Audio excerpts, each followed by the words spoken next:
दुनिया में मचले हाहाकार, अरे दुनिया में मचले हाहाकार, ए भैया बात मान लो हमारे हो। दुनिया में मचले हाहाकार, ए भैया बात मान लो हमारे हो। मान लो हमारी बात, मान लो हमारे हो। मान लो हमारे बात, मान लो हमारे हो। चाइना प्राण घातक कैलसिवार, चाइना प्राण घातक कैलसिवार, अभियो से भैया हो जा होशियार हो। चाइना प्राण घातक कैलसिवार, अभियो से भैया हो जा होशियार हो।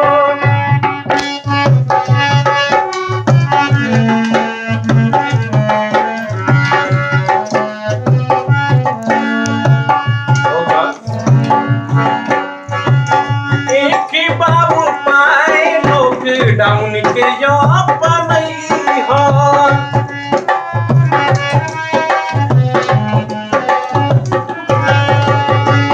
बिना कोनो काम के तू बहरी न जई हो।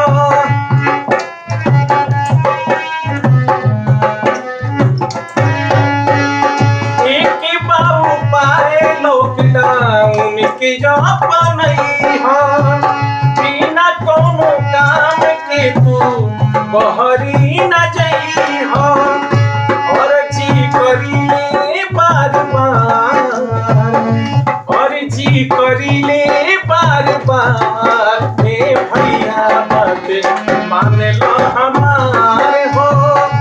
और जी करीले बार बार, ए भैया बात मान लो हमारे हो।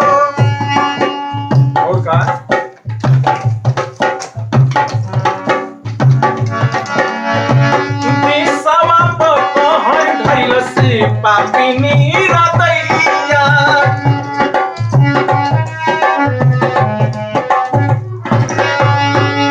तनिको न दया करे कोरोना कसैया।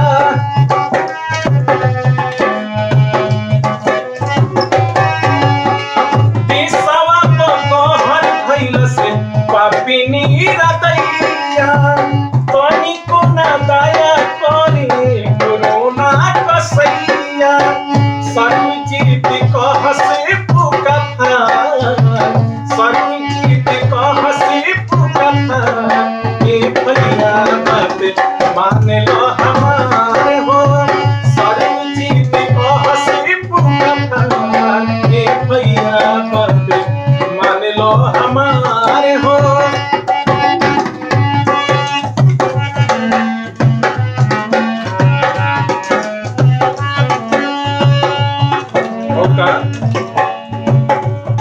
भैया देश के बच्चा बूढ़ नौजवान सब के चाहता कि कोरोना से आजादी मिल जाए।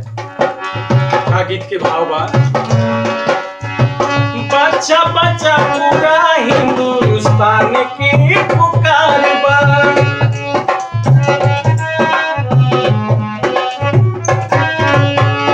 अग्नि परीक्षा खातिर देश तैयार बा।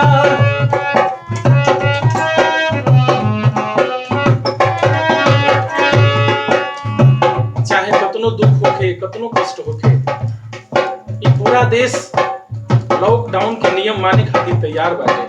चाहे जौन भी परीक्षा देवे के होके, ये पूरा देश मोदी जी के साथ बा। बच्चा बच्चा पूरा हिंदुस्तान के पुकार बा, अग्नि परीक्षा खातिर देश तैयार बा।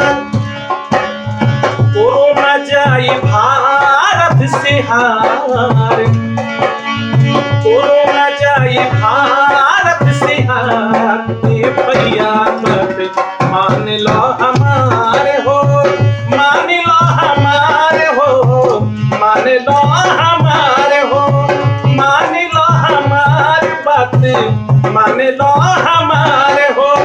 चाइना प्राण घातक कैलस बार, अभियों से तुम हो जा होशियार हो। चाइना प्राण घातक कैलस बार, अभियों से तुम हो जा होशियार।